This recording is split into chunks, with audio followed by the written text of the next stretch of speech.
ایک صحابی اپنی بیوی کی کسی بات کی وجہ سے بڑے تنگ تھے۔ وہ صحابی سوچنے لگے کہ کوئی ایسا طریقہ ہو کہ اپنی بیوی کو سبق سکھایا جائے۔ سوچا کہ میں حضرت عمر رضی اللہ تعالیٰ عنہ کے پاس چلتا ہوں، وہ ذرا جلالی طبیعت کے ہیں، ان سے جا کر میں بات کرتا ہوں کہ وہ میری بیوی کو سمجھائیں کا کوئی طریقہ بتائیں گے۔ چنانچہ وہ حضرت عمر رضی اللہ تعالیٰ عنہ کے پاس آئے۔ جب وہاں پہنچے تو کیا دیکھتے ہیں کہ حضرت عمر رضی اللہ تعالیٰ عنہ اپنی اہلیہ ان سے پردے میں بات کر رہی ہیں، اور بات کرتے ہوئے ان کا لہجہ اونچا ہے اور وہ تیزی سے بات کر رہی ہیں، اور حضرت عمر رضی اللہ تعالیٰ عنہ تسلی کے ساتھ کھڑے ہو کر ان کی بات کو سن رہے ہیں۔ جب ان صحابی نے دیکھا کہ میں تو اس مقصد کے حل کے لیے یہاں آیا تھا، یہاں تو پہلے ہی آگے سے باتیں سنی جا رہی ہیں، وہ واپس آنے لگے تو حضرت عمر رضی اللہ تعالیٰ عنہ نے پوچھا کہ بھئی واپس کیوں جا رہے ہو؟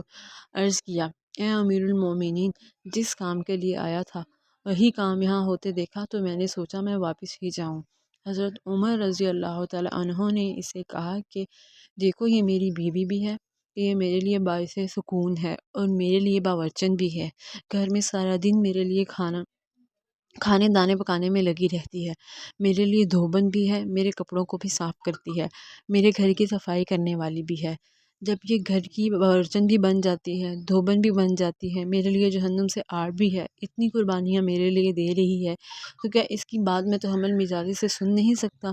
وہ صحابی کہنے لگے، آپ رضی اللہ تعالیٰ عنہ نے میرے دل میں کی گرہ کھول دی ہے۔ جب میری بیوی میری خاطر اتنی قربانیاں دے رہی ہے تو میں بھی اس کی بات کو تحمل مزاجی سے سننے کی عادت ڈالوں گا۔